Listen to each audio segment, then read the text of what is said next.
My innovation that I would be implementing into schools, specifically elementary schools and maybe into middle school, is that I think they should implement more outside or active time.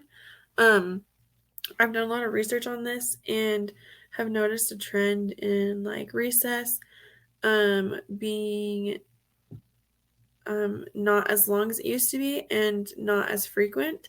When I was younger in elementary school, we would have at least 3 recesses. Sometimes if we were like um, having good behavior in class, they would reward us with another recess. But they would be like at least half an hour long. And now, like when my brother was in elementary school, he's only 4 years younger than me. And when he was going through elementary school, he only got one recess, and it was 15 minutes long. And I know that was the case with the students that I was helping in my early field practicum. And I was even reading some articles that mentioned some schools don't do recess at all, or some schools do recess for only for 10 minutes and they only do one a day. Um, why my innovation would help boost student achievement in schools.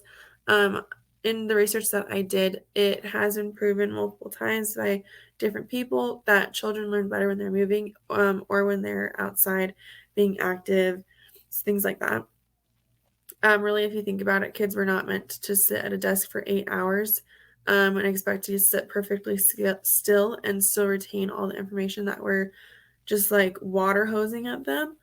They need time to like have brain breaks or just like step away from it and think about what they have been taught.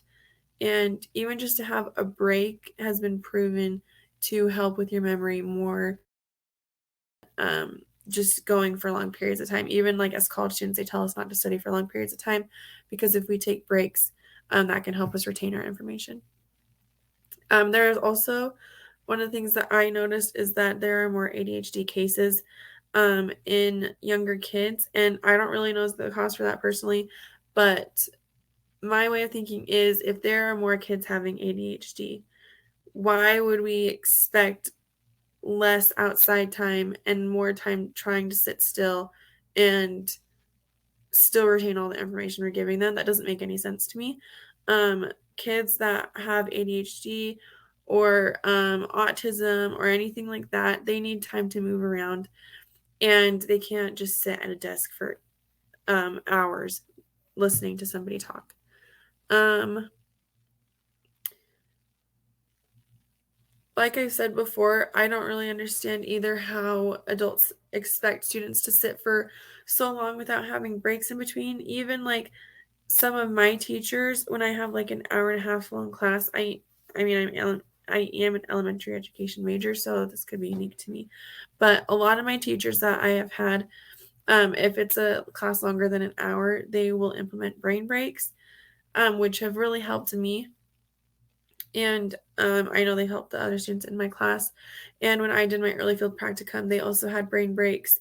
And I job shadowed somebody who was an elementary school teacher in high school, and she also had brain breaks implemented in her classroom. And she had a couple of students in her classroom that had, like one student that had Down syndrome, and a couple that had autism, and one that had ADHD.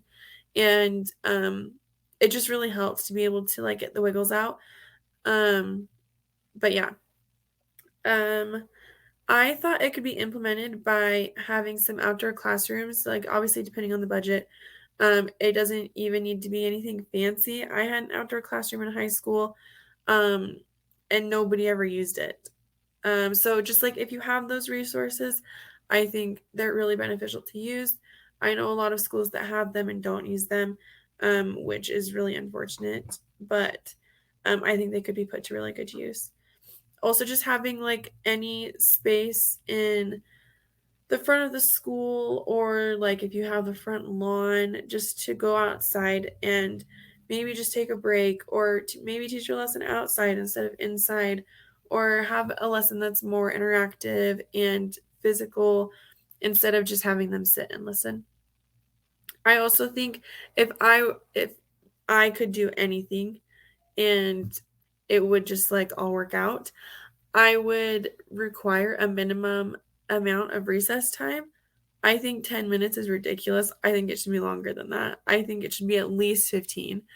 Um, I don't know how that would work with like school times, but I think in the end, I think it would be beneficial because if they are outside and having breaks in between instruction, they're going to understand more of what you say. So you won't have to keep going over the same materials over and over again, trying to get them to understand. So in the long run, I think it would save time.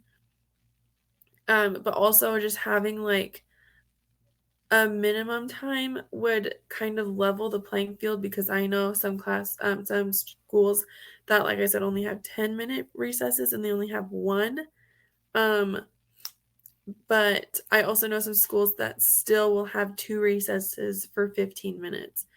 Um, so I think if we just like normalize like a specific time, how many recesses we had, that would kind of help level the playing field and make it a little bit more, um, I guess, fair for everybody.